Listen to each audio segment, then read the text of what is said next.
Hey, c'est Romain, on se retrouve pour une nouvelle vidéo et dans celle-ci on va parler d'iOS 11.4 qui est sorti en version finale hier soir. Pour la télécharger, rien de plus simple, allez dans les réglages, descendez dans Général et dans Mise à jour logiciel et vous l'aurez ici. Si jamais vous étiez détenteur du profil bêta testeur, il faut savoir que à l'instant nous venons d'avoir iOS 11.4 bêta 1 qui vient de sortir. Alors je sais pas trop pourquoi Apple fait ça alors que dans 4 jours, nous avons iOS 12 qui sera présenté et donc la première bêta pour développeurs devrait arriver ou le soir même ou quelques jours après. C'est pour ça que je ne comprends pas pourquoi Apple nous présente iOS 11.4.1 en bêta pour développeurs. J'imagine qu'elle sortira sous peu et j'ai pas encore eu le temps d'aller voir ce qu'il y avait à l'intérieur. Mais donc si vous êtes en bêta développeur ou public et que vous ne voulez pas installer iOS 11.4.1 et que vous voulez la version officielle d'iOS 11.4, c'est très simple, vous avez juste à venir dans profil et périphérique qui sera donc ici pour vous.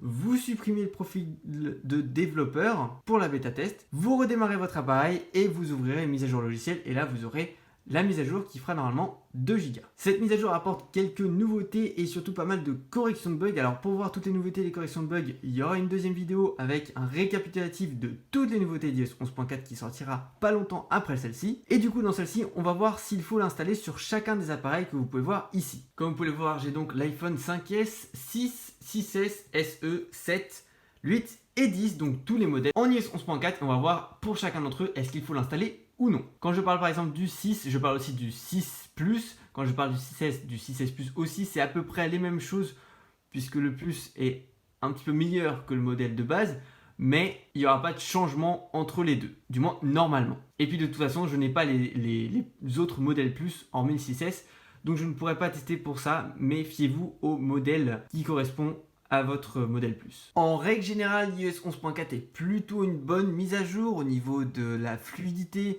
C'est plutôt ça. Après, pour les anciens modèles, un peu moyen, mais on reste dans l'esprit d'iOS 11.3 qui était, je vous rappelle, la meilleure version d'iOS 11 depuis le début d'iOS 11 et il y avait pas mal de taf à faire. Il y a surtout pas mal de corrections de bugs, ce qui peut beaucoup influencer sur votre envie ou non de mettre à jour. Je rappelle qu'il y avait un bug dernièrement qui vous permettait d'envoyer le petit emoji noir en tellement de fois. J'ai une vidéo dessus pour vous expliquer comment le faire, mais surtout comment le parer si vous êtes toujours pas en iOS 11.4, si jamais vous recevez ce message et que vous ne pouvez plus ouvrir l'application message, ou si vous voulez juste voir comment ça fonctionne, histoire de vous informer et voir qu'est-ce qui a été corrigé en 11.4, j'ai une vidéo dans la description où je vous montre comment est fait ce bug. Vous l'avez compris, ça faisait donc crasher l'application message, un gros bug qui a donc été corrigé en iOS 11.4. C'est pour ça que, juste pour ça, et pour quelques autres petites corrections de bugs quand même assez importantes, je vous conseille de mettre à jour. Pour voir toutes les nouveautés et toutes les corrections de bugs, je rappelle qu'il y aura une autre vidéo dédiée à cela. Cela n'empêche pas que nous allons voir pour chacun des appareils, est-ce qu'il faut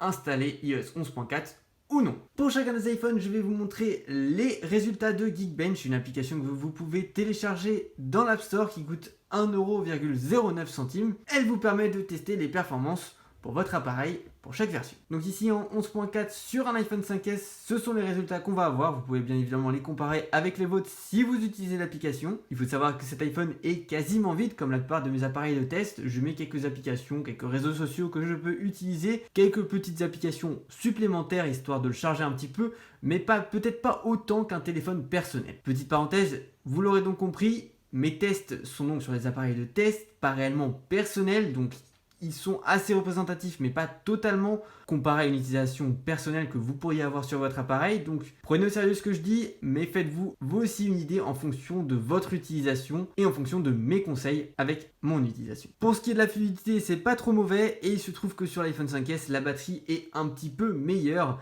Un de mes collègues me l'a fait remarquer, il a un iPhone 5S en iOS 11.4 et aujourd'hui il m'a dit « Ah oui, j'ai mis à jour et pour la batterie, j'ai vu de vrais changements. » Au niveau de la fluidité aussi, et lui il l'utilise comme téléphone personnel, donc vraiment il a beaucoup d'applications, limite plus que moi sur mon iPhone 10, et il m'a dit que c'était beaucoup mieux qu'iOS 11.3.1. Donc sur iPhone 5S, je vous conseille de mettre à jour en prenant en compte tous ces facteurs. On passe maintenant à l'iPhone 6, comme vous pouvez le voir, en haut nous avons les scores pour iOS 11.4, en dessous iOS 11.3.1 et en dessous iOS 11.3. Vous pouvez faire pause bien évidemment pour comparer si jamais vous voulez vous attarder sur les scores, mais vous l'aurez vu, les scores sont légèrement plus élevés, ce qui est toujours mieux, en iOS 11.4 par rapport à iOS 11.3 et iOS 11.3.1, et ceci sur un iPhone 6. Ensuite, c'est pareil pour la fluidité et la batterie, elle tient mieux qu'en iOS 11.3 et mieux que dans certaines bêtas d'iOS 11.4. Sur un autre iPhone 6, on avait pu remarquer qu'il y avait une perte de performance sur la dernière bêta, mais ils se sont rattrapés au niveau de la version finale. Du moins sur certains appareils, dont l'iPhone 6. Donc si vous avez un iPhone 6, je vous conseille franchement de mettre à jour. Comme vous pouvez le voir, j'ai quelques applications, pas trop non plus, et il tourne vraiment plutôt bien. Donc sur un iPhone 6, je conseille, les performances ont l'air de s'être améliorées par rapport à iOS 11.3. On passe maintenant à l'iPhone 6S, on ouvre Geekbench et vous allez pouvoir donc comparer iOS 11.3 et les bêtas d'iOS 11.4 puisqu'effectivement, étant donné qu'il était en bêta, il n'a pas pu passer de iOS 11.3.1 à iOS 11.4, donc on n'a pas les données d'iOS 11.3.1 pour l'iPhone 6S, mais c'était plutôt similaire à iOS 11.3. Du coup, si on compare, c'est à peu près les mêmes chiffres. Vous me direz, oh, il y a une petite baisse, mais franchement, c'est pas grand chose comparé à d'autres iPhones qu'on va pouvoir voir après. Donc sur le 6S, c'est plutôt fluide. La batterie, elle tient à peu près comme iOS 11.3, peut-être un petit peu mieux. J'ai pas vraiment remarqué de changement. Au vu des résultats du Geekbench et de la fluidité apparente après mon utilisation, je vous conseille donc de mettre à jour pour le 6S. On passe maintenant à l'iPhone SE. On va maintenant ouvrir Geekbench. Il faut savoir que je n'avais pas installé Geekbench en iOS 11.3.1.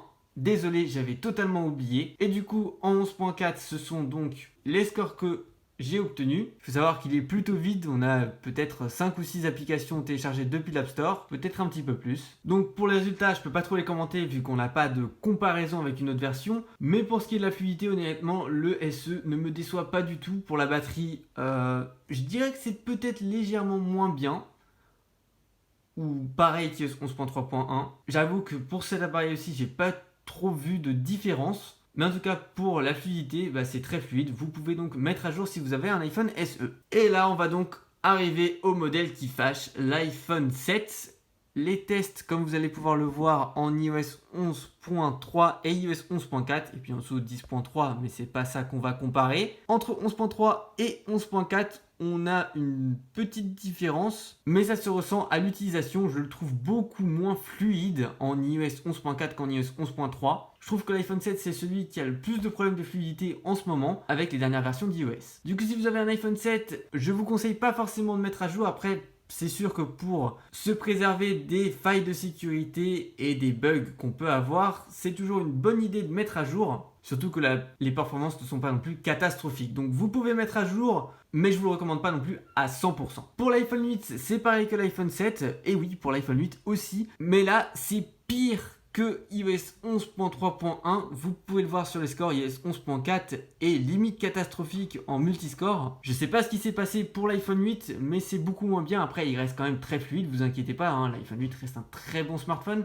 Donc vous pouvez mettre à jour, mais je pense que vous pourrez observer des petites baisses de performance. Pas forcément de batterie, la batterie tient plutôt bien sur l'iPhone 8 et 8 Plus, mais on aura peut-être un OS un petit peu moins fluide que sur iOS 11.3.1. Donc en soi, vous pouvez mettre à jour puisque ce n'est pas très grave, il a quand même un très bon score, mais il est moins bien qu'iOS 11.3.1. On finit avec l'iPhone 10 qui, comme vous pouvez le voir, a été en iOS 11.3, 11.3.1 et quelques bêtas d'iOS 11.4. Alors oui, par rapport à iOS 11.3.1, on a une petite baisse de performance au niveau des scores. Ça reste quand même assez bon et honnêtement, on ressent pas du tout de perte de performance. Au niveau de la rapidité, il est très rapide et au niveau de la batterie, il tient vraiment bien. Donc si vous êtes sur un iPhone 10, peut-être que vous verrez une petite différence. Honnêtement, moi je ne la vois pas et pourtant les iPhone 10 c'est ceux que j'utilise le plus. Mais donc vous pouvez mettre à jour sans trop de soucis. Je serais presque prêt à vous conseiller sur l'iPhone 10 de mettre à jour à iOS 11.4. Pour finir, si vous attendez un jailbreak, que vous soyez sur un iPhone 5S ou sur un iPhone 10, je ne vous conseille pas de mettre à jour, puisque bien évidemment, comme toujours, il faut rester dans la version la plus ancienne. Même si en ce moment, iOS 11.3.1 est la version qui a le plus de chances d'être jailbreakée, donc vous pouvez, grâce au tutoriel qui est dans la description, passer d'iOS 11.4 à 11.3.1 ou passer de n'importe quelle version d'iOS 11 ou même 10 vers iOS 11.3.1, mais dépêchez-vous parce qu'elle ne sera pas forcément signée très longtemps. Donc voilà, j'espère que cette vidéo vous aura plu. Si c'est le cas, n'hésitez pas à la liker et à vous abonner à la chaîne. N'hésitez pas aussi à la partager autour de vous pour que les gens sachent s'il faut mettre à jour iOS 11.4. N'hésitez pas à me dire dans les commentaires ce que vous pensez d'iOS 11.4 une fois que vous l'aurez installé. Et moi je vous dis à la prochaine. Ciao!